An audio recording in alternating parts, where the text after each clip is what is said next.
On the item for attendance, we are just short of a quorum. We're short one person, but we are expecting Jim Fruin to come. So we'll hold off on our decision about the consent agenda. And I think go ahead to the first item on the regular agenda, which is our presentation from Ryan Otto, Director of Public Works and Engineering. Do we have any public comment on this item? We don't have any. No. Receive any. We never do, so I know.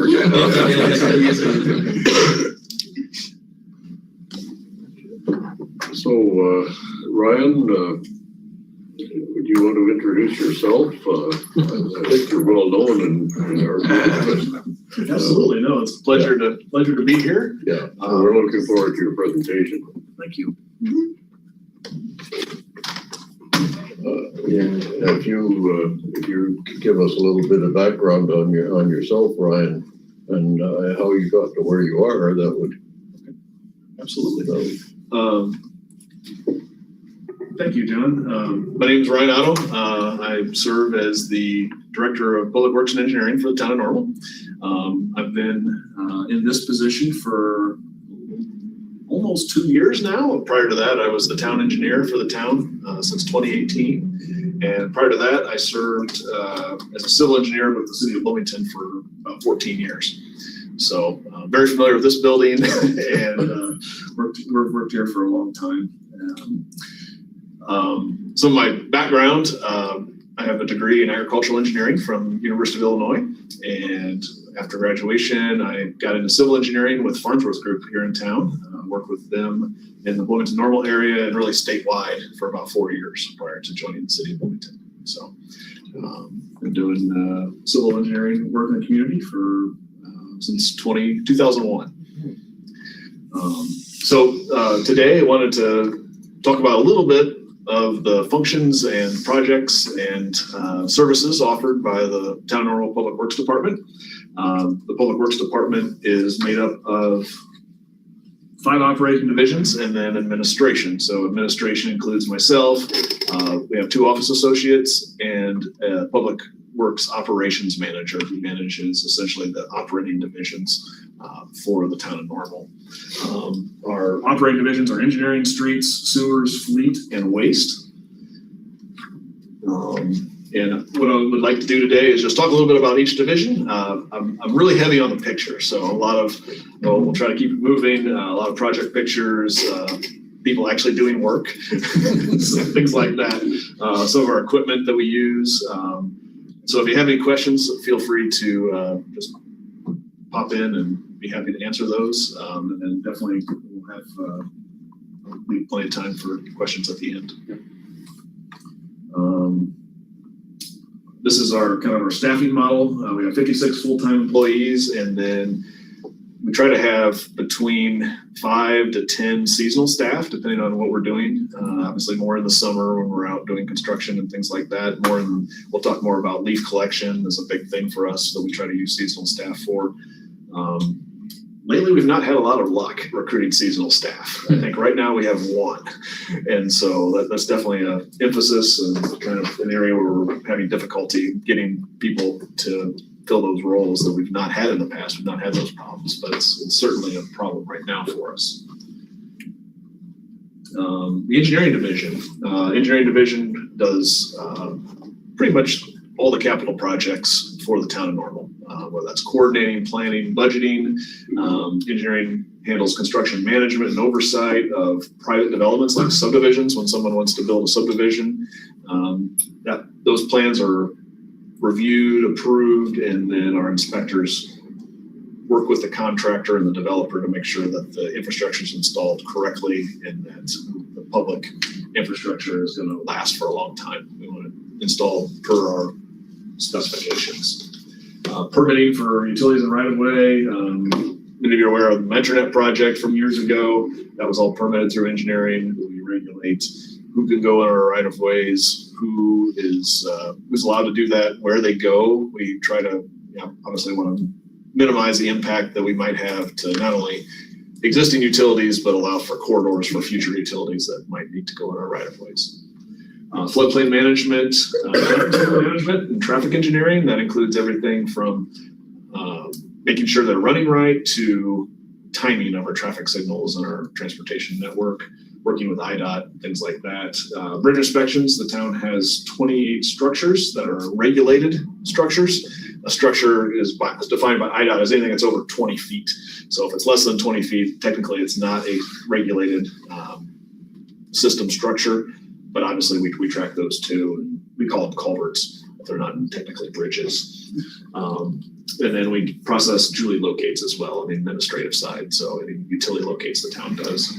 So I'll go through, this is actually one of our construction projects. This is Rab Road, East Rab Road. In the background is Blackstone Trail subdivision. So you're kind of looking southwest, and you can see the little dirt patch is actually the start of Blackstone 5th edition. This was done last fall. Road construction did the project, and you can see the repaving going on right there. This is a stretch of road that was closed for several years, and it's been nice to get it back open. It's been well received getting that road back open. This is a pavement pour near Uptown. We've got you can see the Bidwell paver on the left, lots of concrete trucks. Another pavement pour. We good? That's why they maximized it. Oh, yes. Let's see.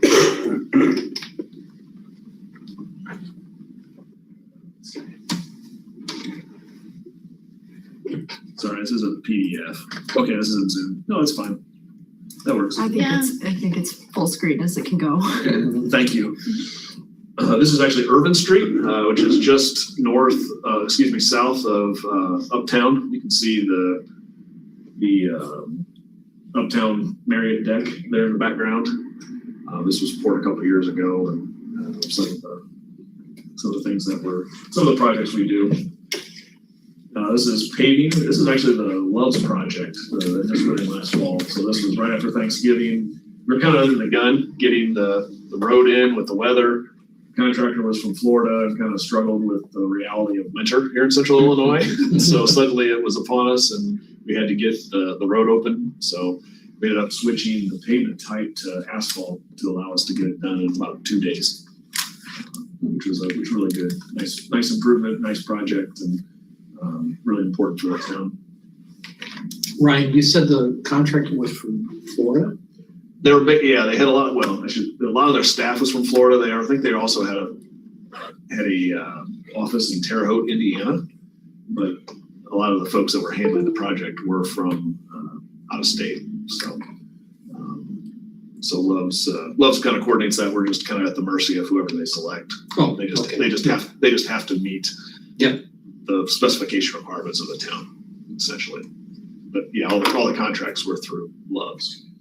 This is the pavement breaker. We use these. This project is actually on the I-74 corridor over by Goodfield. A couple of years ago, we went out and watched this little contraption break up the pavement called rubblization. And it's actually a technique that we've used recently, most recently on Parkside Road. And we broke up the panels to keep them from rocking. The larger the concrete panel, the more difficulty we have in overlaying that because of the length, and it actually rocks, and then the cracks carry through into the overlay. And so this machine allows us to break up the pavement in anywhere from 2-foot sections down to 1-inch gravel. Essentially, it'll rubbleize a 10-inch concrete pavement pretty quickly, even if it's got reinforcement in it. So really cool machine. We hope to utilize this type of work more often because it allows us to recycle the existing concrete, go right on top of it, build the subgrade up, and save money. Antigo, I don't know what the brand of the machine is, but the company that typically does this is Antigo. I don't know. I have a new admiration for the guy who runs this all day because of I can't imagine the noise and oh boy, just the vibration would be crazy. Yeah. So does the town own the machine itself, or you just contract? We would contract this type of work. Yes. Okay. Yep. We're also right now could be applicable. We're working on a project in Savannah Green in Normal. So we were just talking about that. We could end up doing this type of technique in Savannah Green as well. Just a lot of bad concrete pavement to deal with. This is actually the inside of a traffic signal cabinet.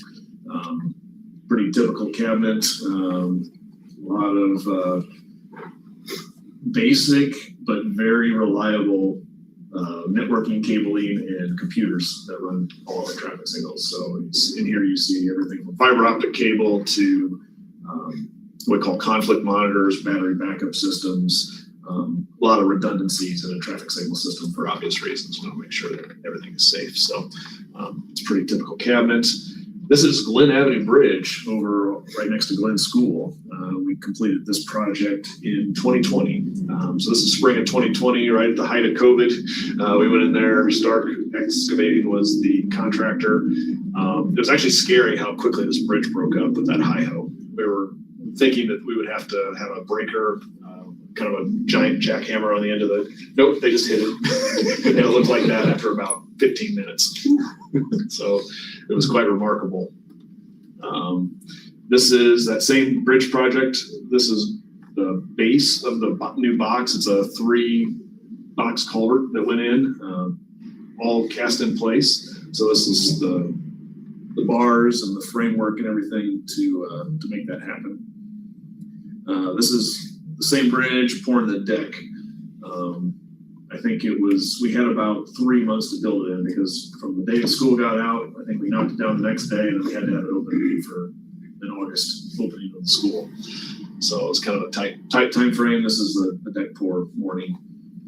Kind of a big morning. Everybody gets out there at 4 a.m. trying to beat the heat for the concrete. Everybody eats donuts. And then we go to work.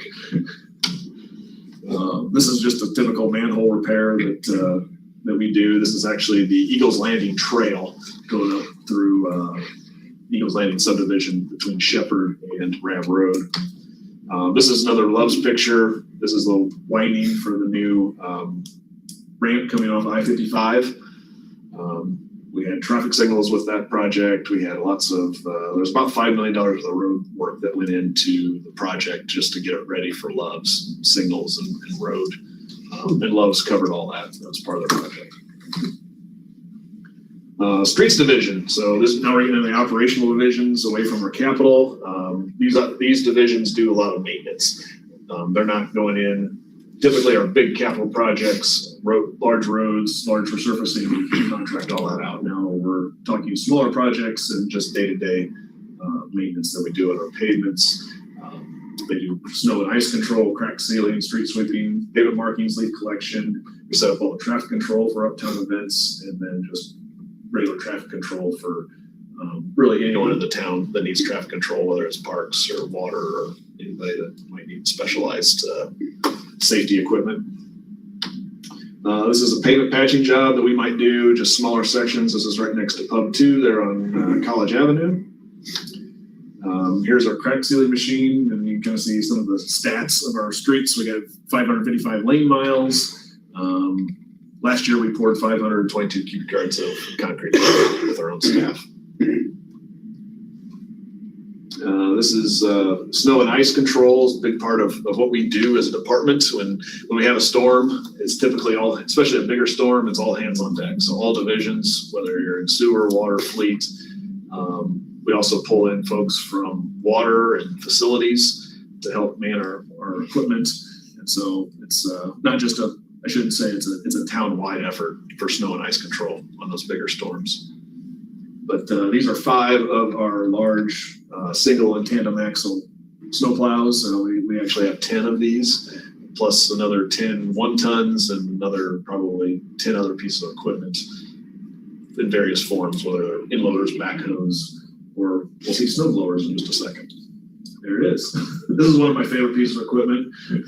These are cool. You don't realize how big these things are, but they're about 8 feet wide, and it'll just throw snow for 100 feet. It's pretty cool. We've got 2 of these that fit in on our front end loaders.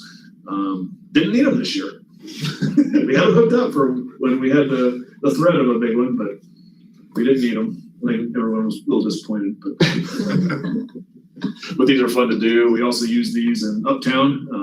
Not a lot of places to put snow. We've got sidewalks pretty much from building to building and roads. So we do a lot of hauling at night. After a storm, we'll close the streets off at 11 o'clock at night and work over all night long to haul the snow. But this is how we load the snow out, which is pretty efficient. We windrow it in the center and then just load our trucks with the snow blowers. Leaf collection in the fall is a big effort on the streets division. Last year, I think we collected 11,000 cubic yards of leaves, which is equivalent to about 1,000 semis worth of material. And let's see, then move on to the sewer division. We do a lot of repairs, televising, cleaning, inlet and manhole repair. We also have, town has 7 lift stations for sanitary sewer that is pumped, and 1 storm lift station that's right there at Burton Avenue in Beaufort. That's all pumped out, but that's storm sewer as well. And then they also process that. Going back to streets. So when you haul away snow, where do you take it? It kind of depends. Last year, we decided to take it out to East Rab Road. There's a section east of Towanda that's kind of just a dead end road that doesn't really serve a lot of purpose. It provides farm field access, but it's not used during the winter. So we ended up dumping a lot out there. Town has some property on the north end of town. Sometimes we dump it there. It just kind of depends on what we're doing. How about leaves? Leaves, we contract with ISU Farm. So we have a contract with ISU to take those. So we take the leaves to Lexington, and then they process it and recycle those into compost. I got a picture of that a little later. But any other questions before I move to sewers? Quick question. Yeah. Did you say earlier that you have an all hands on deck kind of environment? So whatever division, sewer, parks, rec, or whatever, they can all do snow removal, Yes. or whatever the case might be. Yes.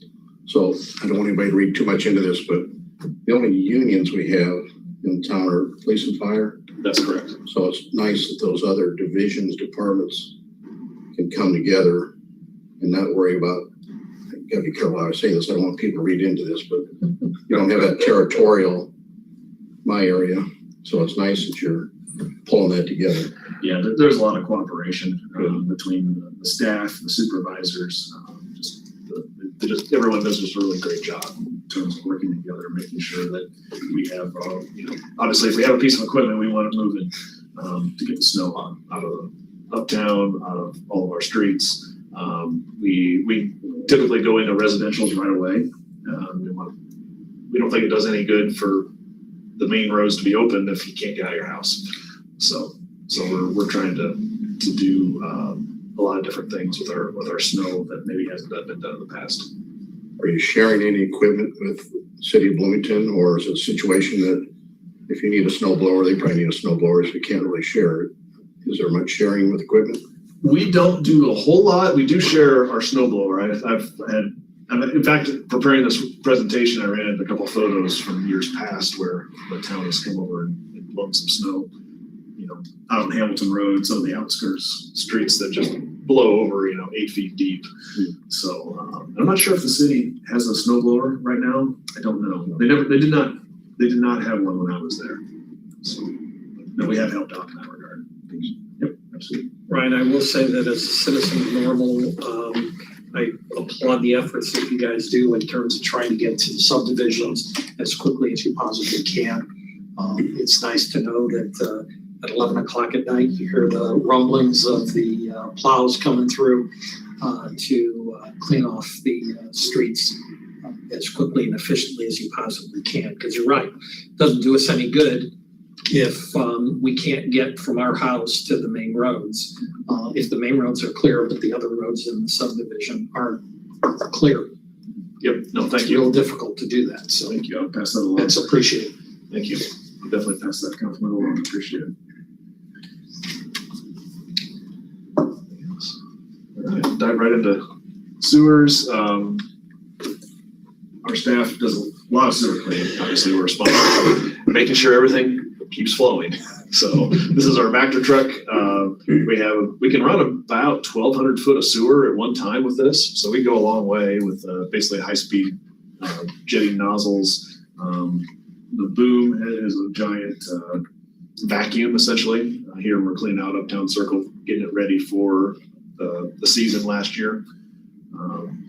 So a lot of uses for that. We even use it for hydro excavating. So we've got a pressure washer nozzle essentially on the front of it with the water source, and we can excavate down, a long way with that material. So that way we can dig up and locate utilities when we have a dig and not have to worry about cutting through a gas main or something like that.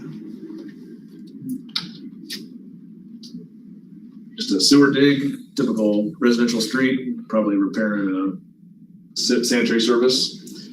This is an interesting one. This is actually our Airport Road lift station, which sits down by Route 66 on way far north on Airport Road. This is one of the pumps that we pulled, and you can see there's something in there. It's plugged, and it's one of the stations we have a lot of problems with flushable wipes. Folks sending things down the sewer they should not.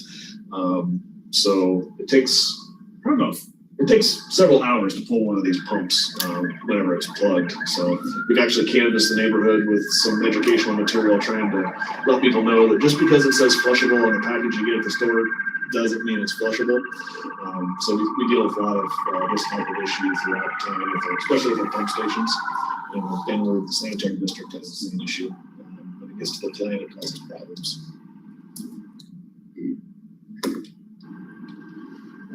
Any questions on sewer? Is that Fort Jesse and Towanda? Is that where that is? This is Airport and Route 66. Okay. Kind of north of Eastview. Okay. Take Airport Road all the way north to Route 66. That pump station sits way down there. Then it pumps all the way back up to not too far from Four Seasons in Bloomington on Airport Road. So it pumps a long way. There's not much you can do besides education, is there? You can't really identify the source of the problem. It's real hard to narrow it down. You can probably narrow it down to a certain subdivision, but in terms of individual homes, that's really hard to do unless you're sitting with a camera in there and waiting on somebody to flood. It's not real feasible, like you said. So we do education. In some areas we've installed some screening to try to grab them before they get to the pump. That's a maintenance problem though.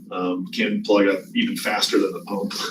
So trying to run somebody out there every day to clean up is a problem. So we're hoping it's been better lately. So we're hoping our materials and our mailers and door hangers and things are working, but kind of a situation we're monitoring.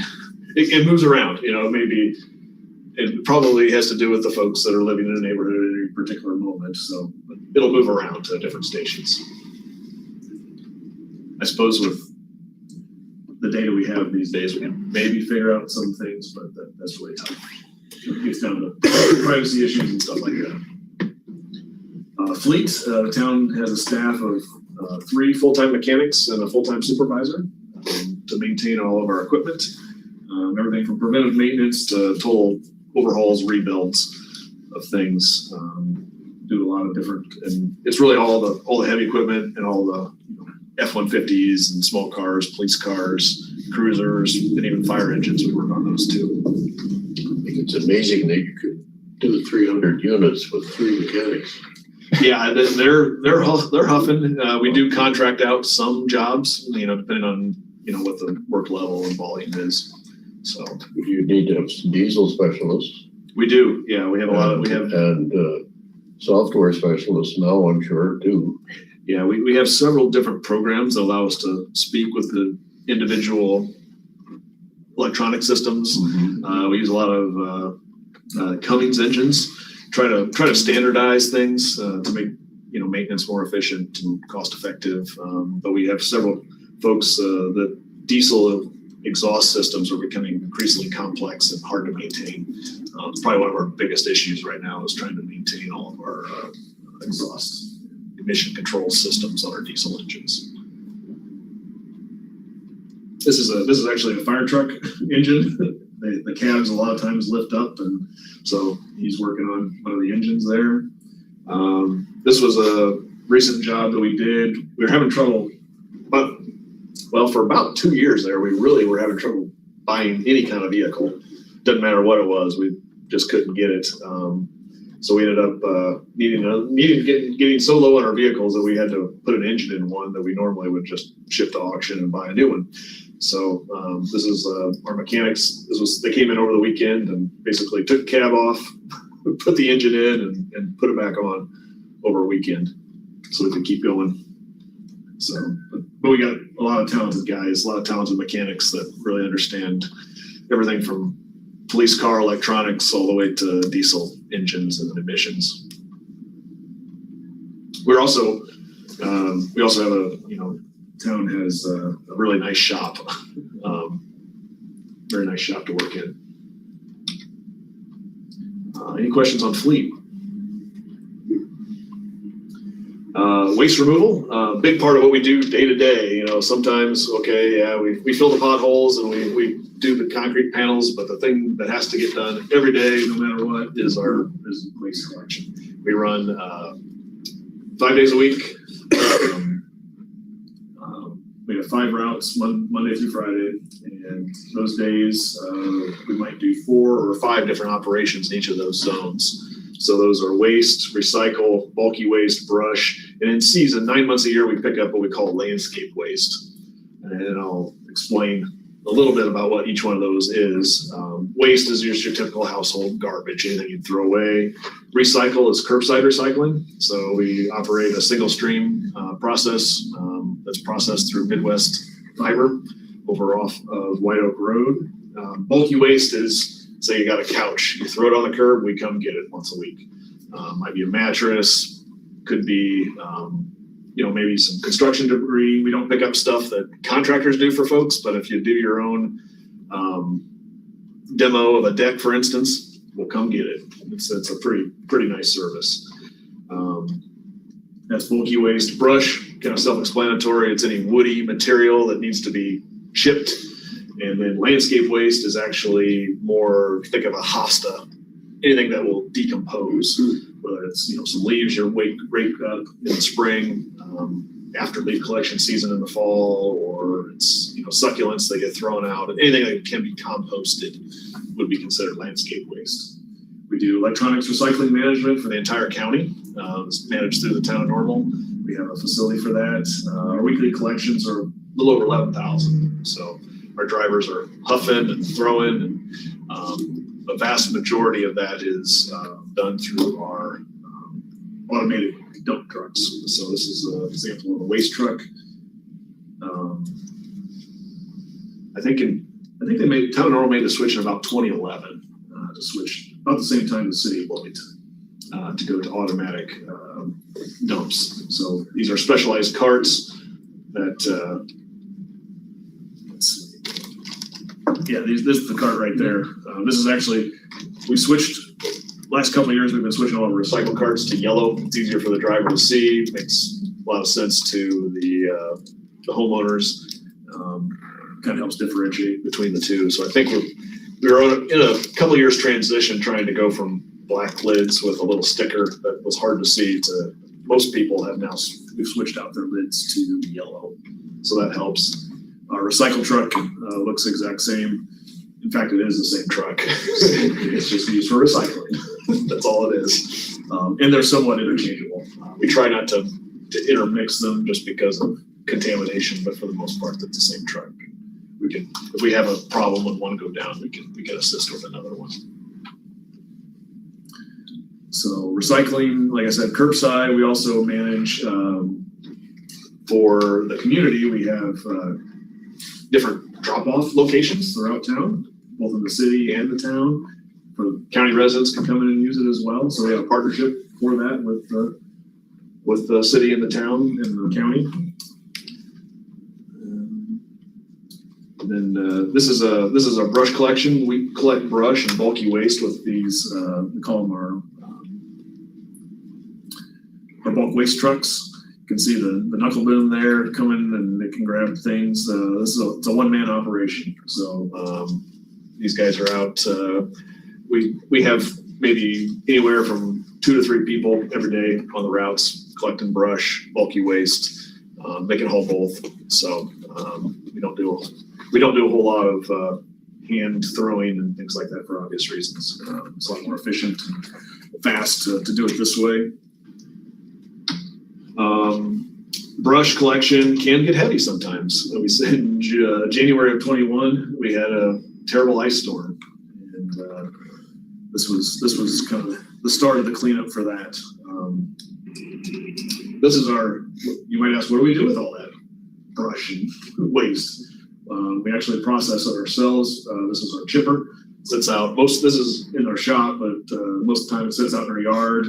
We process mulch. It's available for free for anyone to come and get it.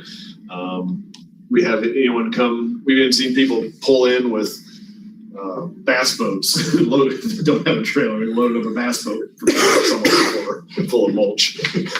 So anywhere from 5-gallon buckets to people come in and get it with semis too. So most of your chipping is in one spot rather than on the location of pickup. correct, yes. Yeah, we haul it back with our knuckle booms and then dump it in a pile, and then we run the chipper when needed. When our pile gets big enough, we'll turn it on and do the chipping. We also have a contract with ISU. We take all of their landscape, their brush waste, and process that as well.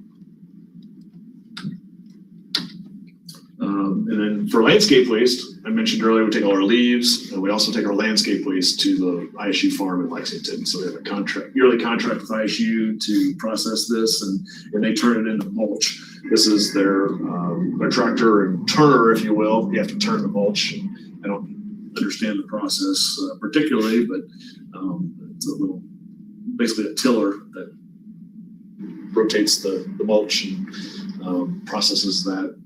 And that's also for sale. You can go out and buy mulch from ISU that's essentially recycled ISU and kind of normal landscape waste. So that's kind of a cool thing that we do. Helps recycle it. And I think if they don't sell it, they'll put it on their fields as well. This is the community-wide electronic recycling facility that's at our shop. This opened in 2018. It's kind of a joint partnership between, again, the town and the county and the city.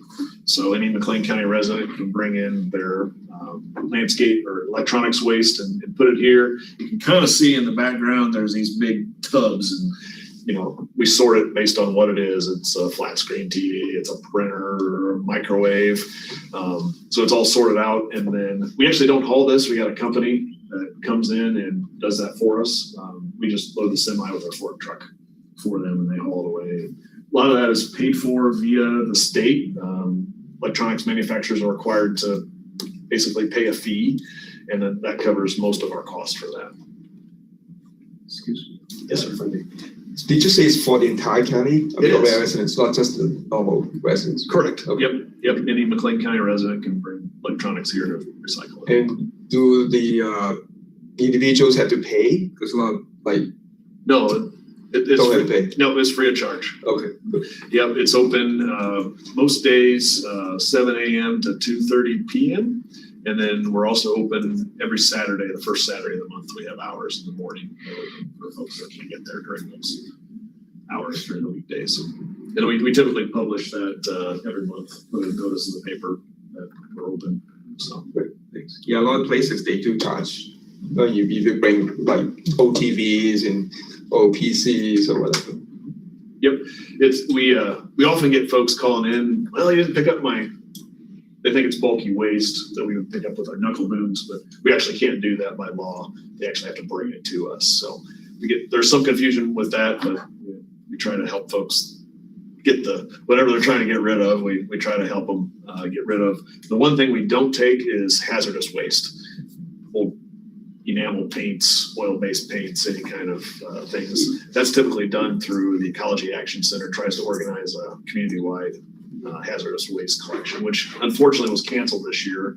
The disposer that they used with the EPA had a fire at their facility and couldn't take any of the waste. So we're looking forward and hoping that happens next year, because I think the longer we get from a collection, the more and more calls we get. We're starting to see more and more calls of folks coming to get rid of that stuff, and we just can't take it. Ryan, is there any discussion about trying to establish in concert with EAC and the state a more permanent site, like we're doing with electronics? Yes, there absolutely is conversation about that. I don't think it's gone very far in terms of where it could be located and what that could look like, but there's definitely interest in the community, and could we sustain a long-term facility for that? Yeah, because it just seems that in addition to that site right there, you've got plenty of room that, if we could find a suitable place, indoor place that, a monthly or every other month collection might be something that would be helpful. I would agree. in the long run. I agree.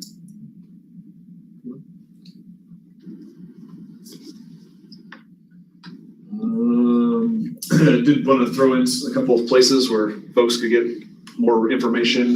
Town website has a lot of information on it. Also available, I mentioned our engineering division is heavily involved in our capital community investment plan and capital project implementation, so that's all online as well. You can see projects really out for almost 5 years, looking at some of the things that the town is considering and working towards on our website. And then another source is also on the website, it's our 2022 Town Normal Annual Report, and that's details on how many tons of garbage we collect and how many tons of recycle, and the ratio, and how many cubic yards of leaves, and how many snow events, and all kinds of interesting information. I say interesting. Apostrophes. But with that, I'll just, are there any questions?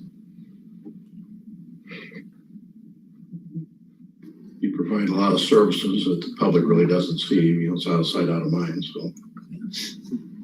Until you don't collect it like garbage. Until you don't collect garbage, everything's behind the scenes, but when you don't. We hear about that, Yeah. for sure. You go out and get your card and wait a second. Yeah, right. Yeah, so no, we have a fantastic staff, great group of guys that work hard every day and step up to the plate so often, whether it's after storms or during snow events, working late nights at festivals, things like that. So the town public works crews and engineering crews, they do a great job.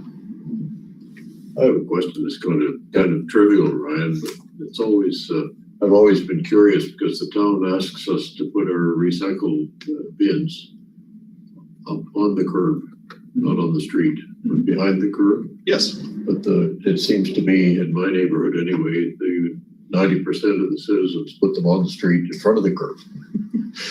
We'll pick them up either way. I think the reasoning behind that is that we don't want people to hit them, block traffic or block parking for their neighbor.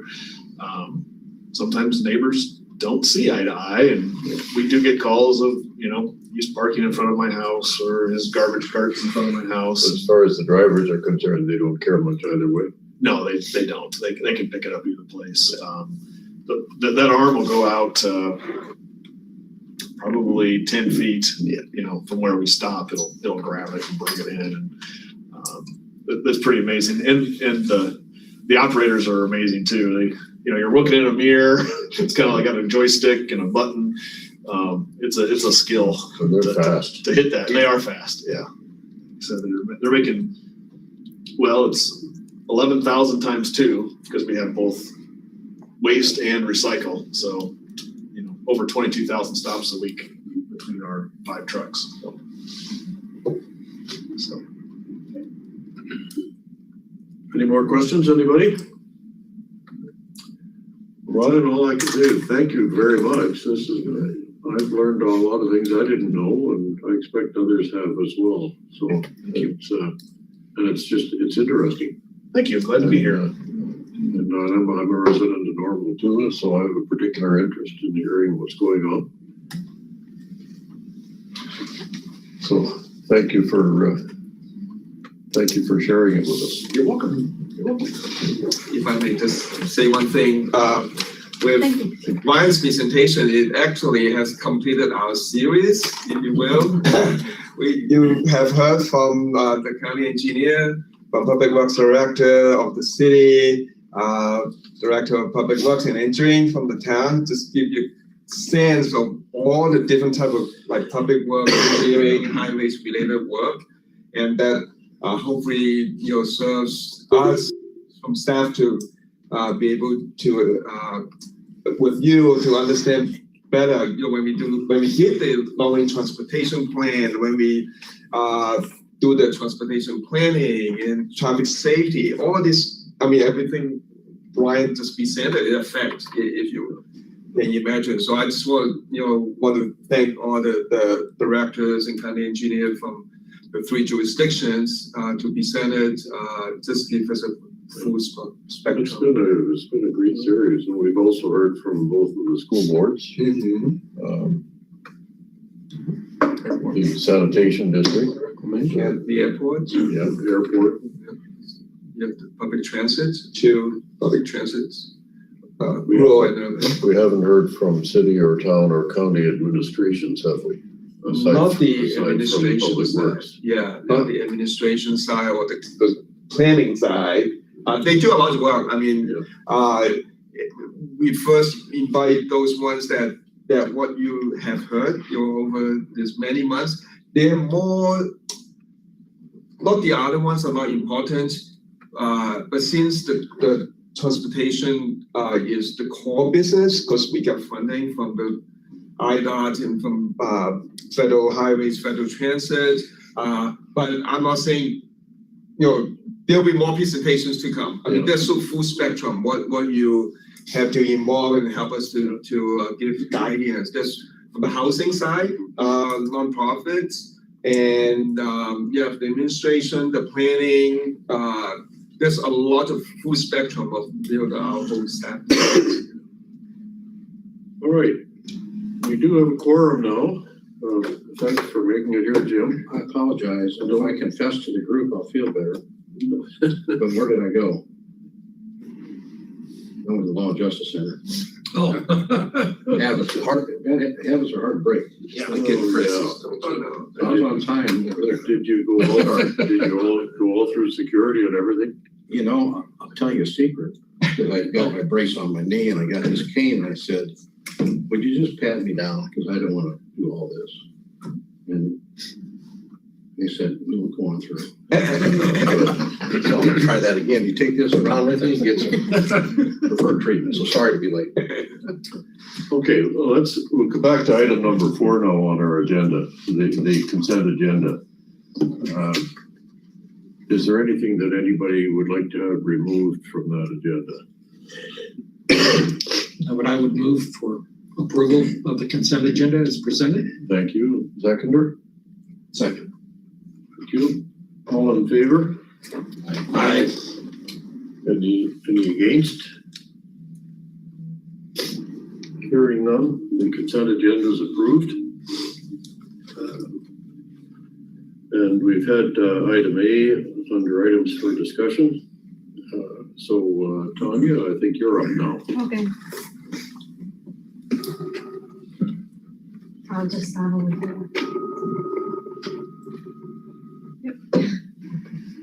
All right, so I'm giving the housing update. First, the MCRPC staff have prepared a first draft of the white paper, Preservation of LIHTC and Other Income Qualified Housing in McLean County. And this draft will be presented to members in the next Regional Housing Staff Committee meeting. MCRPC staff applications to the city and towns CBDG, Community Development Programs for fiscal year 2024 to provide technical assistance in housing-related work have been approved. And but that is still subject to final approval by HUD, the Housing and Urban Development Authority.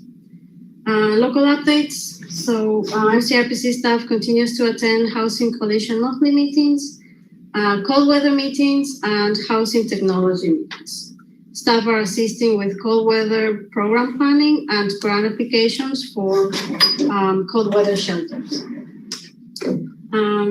MCRPC also continues to attend the Invest Health Committee meetings organized by the City of Bloomington. This is part of a nationwide initiative where organizations participate to build healthier and more equitable communities.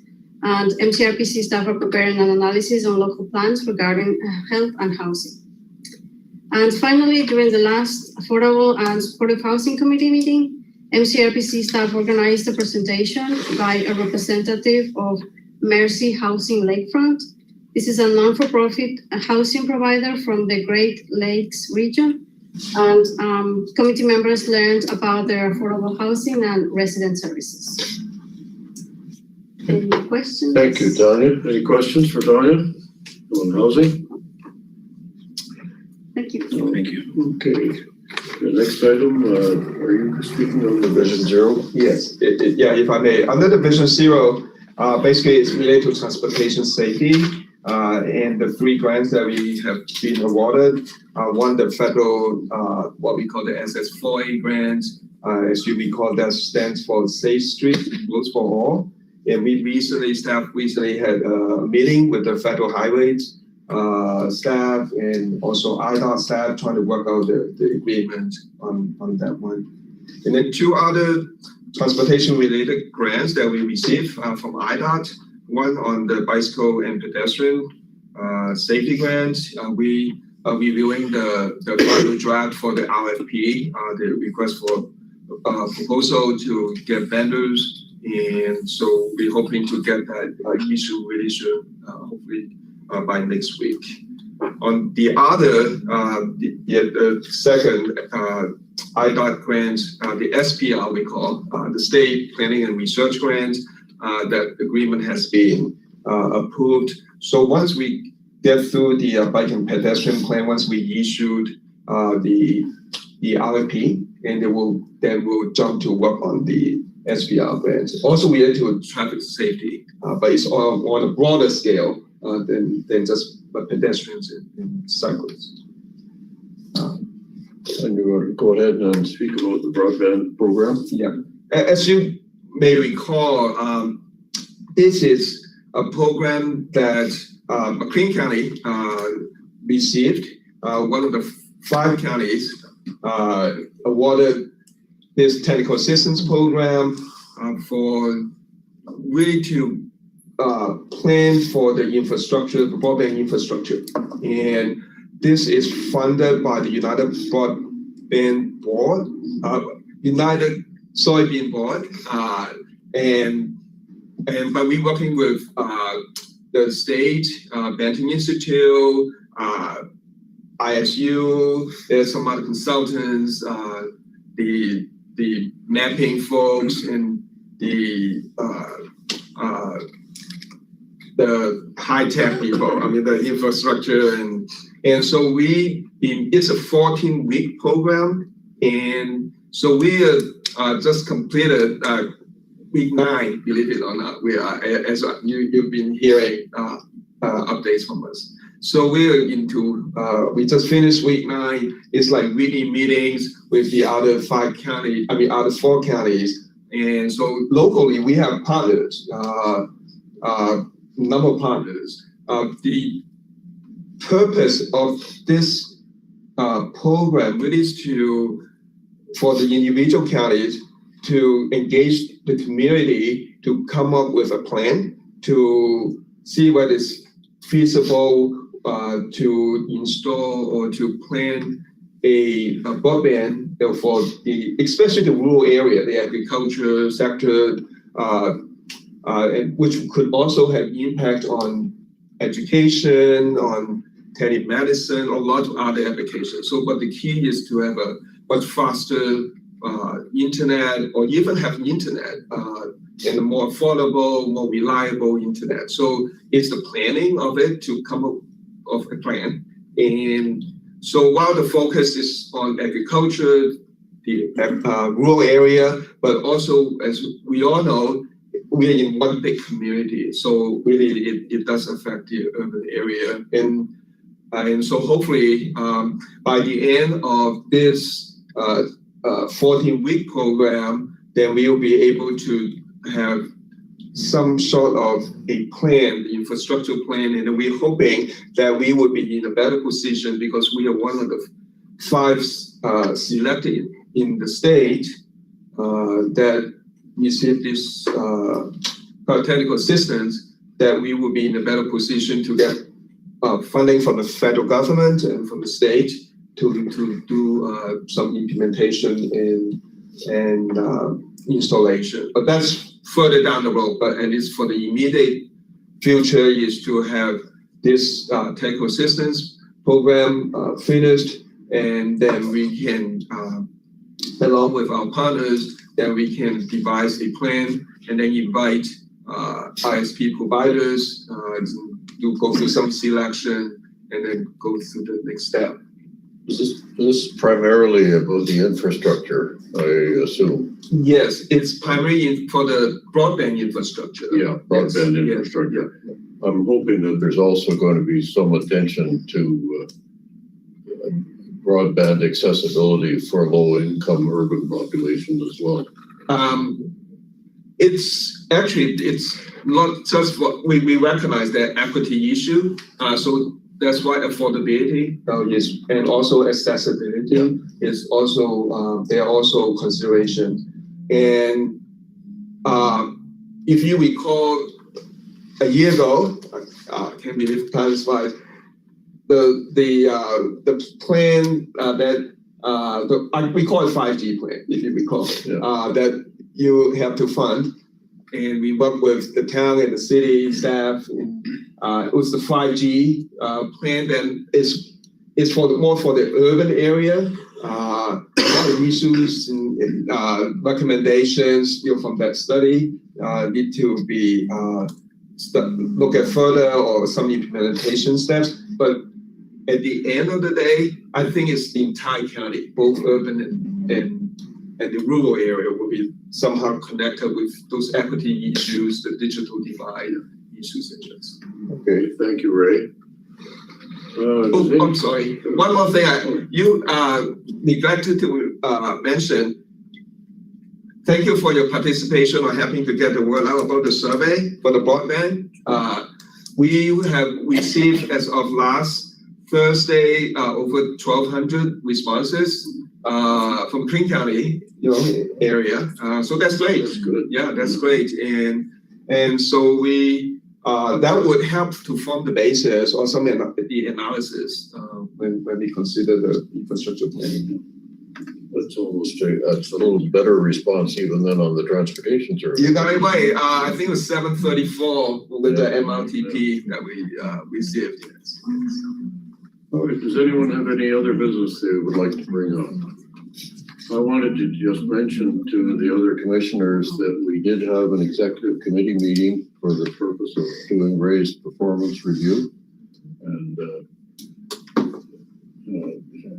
as the executive committee, we report to the whole commission that we had that meeting. That's all. And the minutes for that meeting are on file as well. Last but not least.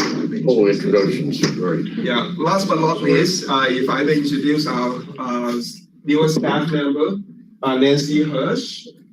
This is her fourth week with us, and I'll let you say a few words about yourself, where you from, and everything else. Is she, if I may say, just a lot of transportation related experience, so that really fills the gap also that we had. And I don't know if some of you knew that Greg moved on to another, I don't know if it was mentioned, but yeah, Greg Huss, yeah. Yeah, I'm the new Greg Huss, I guess. Basic experience, I was a senior transportation planner for the state of Tennessee, and I oversaw all the MPOs and the work that they did. I have also worked as a city planner for the city of Toledo, and also shifted from development services and that kind of planning into transportation planning when the opportunity came up. And at that position, I was in charge of Vision Zero plan, the mapping, developing the high injury network and all the statistical side, as well as the design elements. That plan was just approved by City Council on the 22nd. So it's nice to see these pieces come over the finish line, so to speak. It's nice also that My new job is directly tied through the RAISE grant, through the SS4A for the bike planning, and the SPR grant is all related to safety and implementing the campaign that was established through Go Safe. And so it's a real good opportunity. One of the other things I was going to ask you, Ryan, later, is in regards to electric vehicles. It was a plan that I had worked on in Lucas County and Toledo in creating an action plan to look at the Inflation Reduction Act money that's coming through the NEVI grant and at the community-wide implementation of getting fleets ready for electrification, creating multimodal depots where you can charge anything from your lawnmower to, light duty vehicles or buses. And so that's about it for right now. I've been in the weeds of reading up on McLean County planning projects. So, Okay, thank you. all right, Welcome, Nancy. thank you. Anything else, anyone? I'll ask for a motion to adjourn. So moved. And a seconder. Second. And is there any discussion about whether or not we should adjourn? All in favor? Aye. Engaged?